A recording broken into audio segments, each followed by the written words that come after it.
Theresa May is toast, making this the second Prime Minister that Brexit has actually scalped. The first one, of course, being Cameron.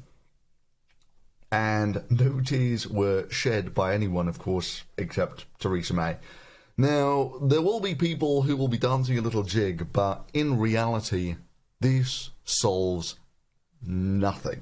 It solves absolutely nothing. In fact, it may even be worse than that, seeing as I took a quick look to see who's likely to replace Theresa May, and it's Boris Johnson. And so I did a poll on my YouTube channel, highly representative, of course, who thinks that the guy who ran away from leading the Brexit shit show last time will do a better job at running the dumpster fire. And 15% yes, he will be brilliant. 37% no, clowns, terrified kids, and are terrible leaders. And 50% doesn't matter, will be at war with France within 6 months. Having a new leader will not actually solve any of the problems, and having an idiot in charge might actually make things significantly worse. And this goes back to polls like this, that, this was when Theresa May was midway through Brexit, that almost all Britons thought that it was going badly. And, remember this number, this is about 2/3 or something.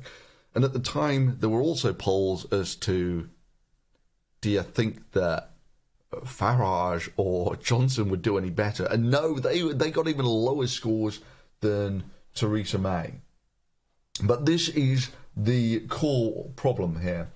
The fundamental issue with Brexit can be summed up in a diagram like this. There are basically 3 options on the table, and they all have roughly equal support with the British public and with the British Parliament, which is about 1/3 are Remainers, about 1/3 are soft Brexiteers, which is, that covers everything from Brexit in name only to some leaving common market and all that sort of thing. And then you've got the hard Brexiteers over here, which are leave at any cost. And it doesn't matter, if they've all got roughly equal support, it doesn't matter which option you go for, you're going to have 2/3 of the people voting against you. And it's not really speculation either. There were votes in Parliament that wanted to rule out no deal. And no deal was defeated almost as badly as Theresa May's option here. And I think there are also things ruling out second referendums. So basically, doesn't matter what you put forward, it's going to get rejected. And this cuts to the core of the issue.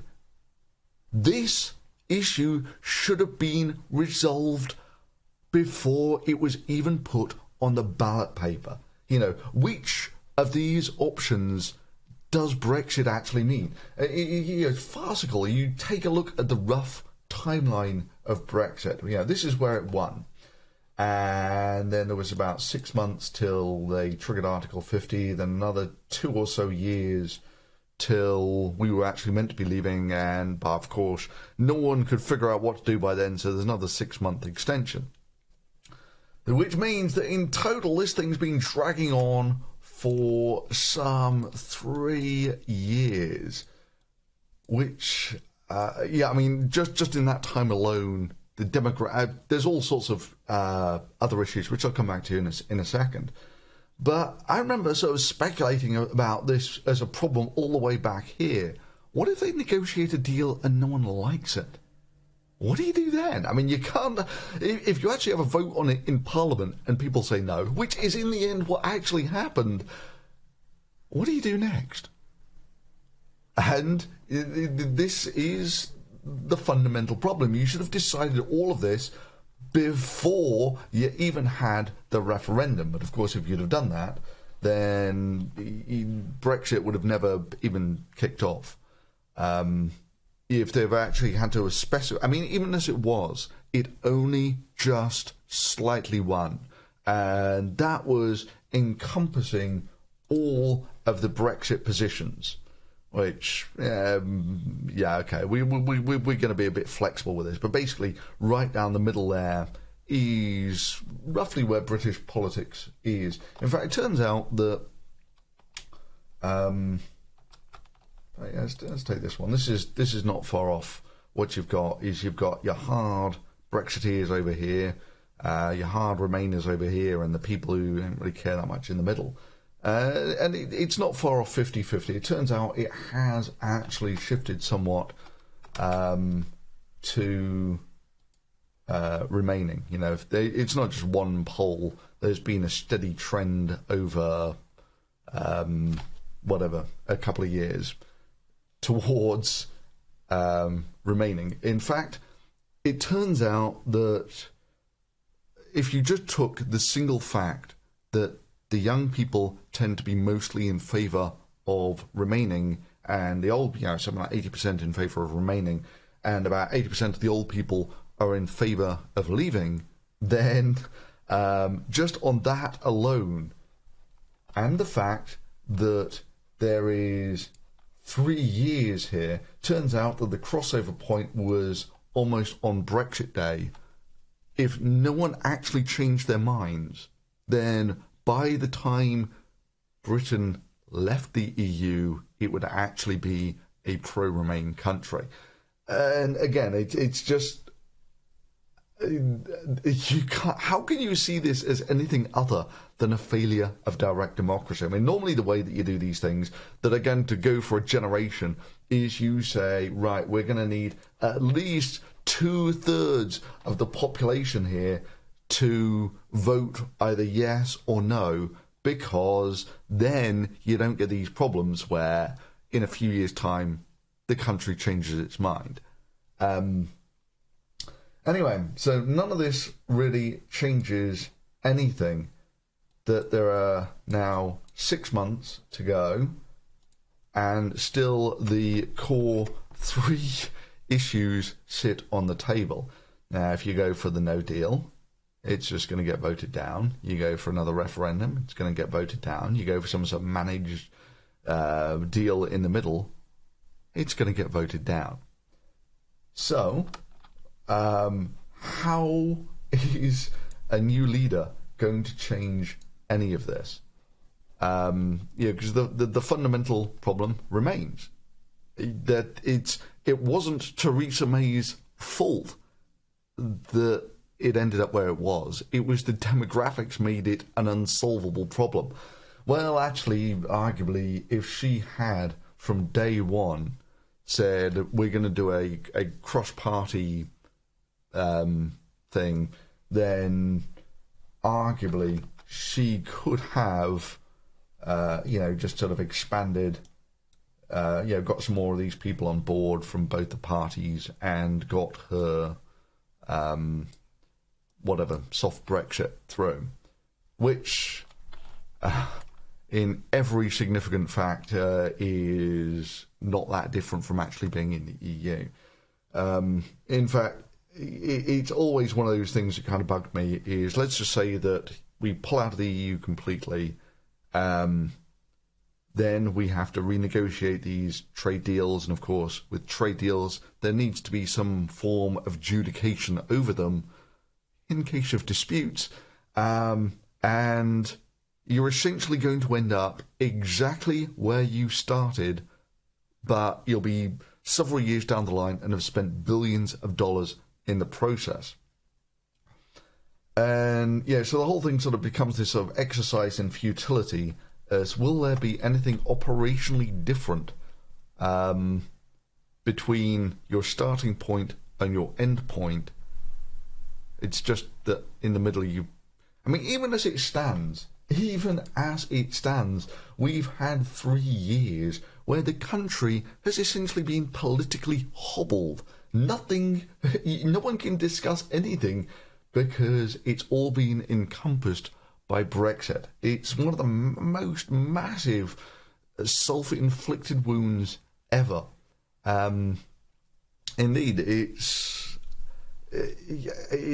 I just don't see a way out of this. I mean, for me, I think probably the easiest way is to actually just go for the hard Brexit, keep these boys happy, because at the moment, the hard Brexiteers are a remarkably motivated voting bloc. They're a kind of a single issue voters, and if you want some evidence of that, Nigel Farage starts up this new Brexit party. It has no manifesto, says it's going to write its policies later and all that sort of thing, and it's going to do very well in the European elections. Now, that's a great deal because almost no one votes in the European election. So this is the thing. If you've got a motivated bloc of voters, you're going to do very well in the European elections. But I will absolutely guarantee you that in the event of a no-deal Brexit, when it starts to bite, the same people who were pushing for the hard Brexit, for the no-deal Brexit, they'll be the ones saying it's the EU punishing us by this no-deal Brexit. And the sad thing is that, you scroll the clock back a few years and Farage was really quite happy. Well, I mean, he had to be. He was happy with a negotiated deal, a sort of Norway-type option. And the reason that he had to do that, of course, is you need to win the referendum, you need all of these people on board. You don't just want the hard Brexiteers on board, because then you'll never win the referendum. You need to get all these people on board as well. So back in the day, he was quite happy to sell a Norway-type deal, which he now says is actually a betrayal of Brexit. The hard Brexiteers here are a single-issue, very motivated voting bloc, and it's got echoes of the abortion and gun rights in America. These are single issues which people will cast their vote for, irrespective. The abortion especially, you get these. I don't care about any of the candidates' policies as long as they're pro-life, which does make for a fairly easily manipulated.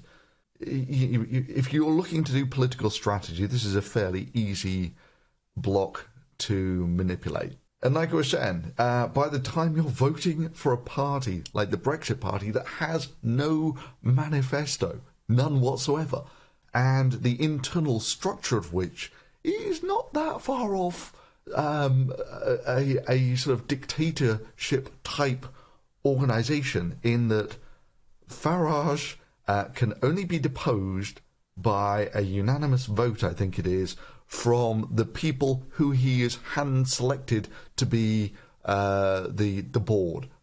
Does that not sound inherently corrupt? Which is an irony, seeing as his problem with the EU was a lack of democracy. Let me put it another way. Is there any way, beyond actually sort of saying, I am the leader, I have supreme power to do whatever the hell I want with this party, is there any way that he can make it less democratic than it currently is? Anyway, it's just a thought. So, May is gone, and the shit show's only just beginning.